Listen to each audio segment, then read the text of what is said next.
भाभी का चैनल आप लोग सपोर्ट कीजिए। तो चुटकुला नाच की सुनाऊंगी, कैसा लगा कमेंट में जरूर बताना। चला जा बड़ा नीक लागेला बैरिया तुअरी पाती हो, बैरिया तुअरी पाती हो, जाने बीचे कांटावा ना हो छोटी ना नदी, जाने बीचे कांटावा ना हो छोटी ना नदी, जाने बीचे कांटावा ना हो छोटी ना नदी, जाने बीचे कांटावा ना हो छोटी ना नदी, हो छोटी ना नदी न हो छोटी ना नदी न हो छोटी ना नदी, जौने बीचे कांटावा न हो छोटी ना नदी, जौने बीचे कांटावा न हो छोटी ना नदी, जौने बीचे कांटावा न हो छोटी ना नदी, जौने बीचे कांटावा न हो छोटी ना नदी। बड़ा नीक लागेला ससुर तोरी बोली हो, ससुर तोरी बोली हो,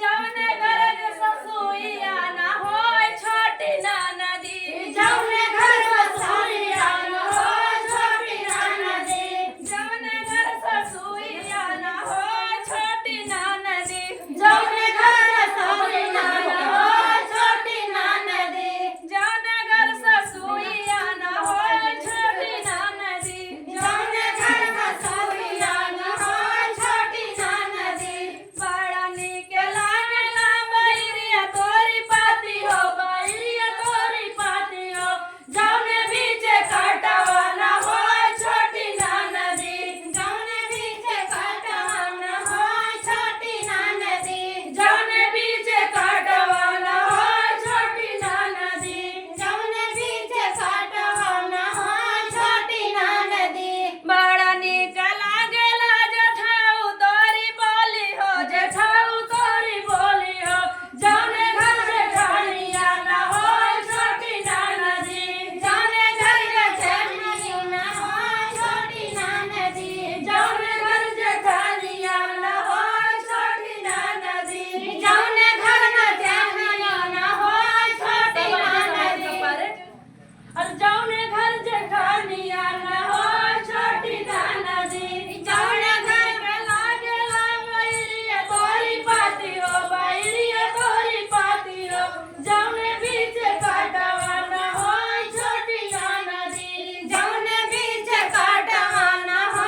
छोटी ना नदी, जौने बीचे कांटावा ना हो छोटी ना नदी, जौने बीचे कांटावा ना हो छोटी ना नदी। बड़ा नीक लागेला देवर तोरी बोली हो, देवर तोरी बोली हो, जौने घर देवरानिया ना हो छोटी ना नदी, जौने घर देवरानिया ना हो छोटी ना नदी, जौने घर देवरानिया ना हो छोटी ना नदी, जौने घर देवरानिया ना हो छोटी ना नदी। बड़ा नीक लागेला बैरिया तोरी पाती रे, बैरिया तोरी पाती रे, जौने बीचे कांटावा ना हो छोटी ना नदी, जौने बीचे कांटावा ना हो छोटी ना नदी, जौने बीचे कांटावा ना हो छोटी ना नदी, जौने बीचे कांटावा ना हो छोटी ना नदी। नंदोई तोरी बोलिया गजब नीक लागे, गजब नीक लागे, जौने घर ना नदी ना हो छोटी ना नदी, जौने घर नदी ना हो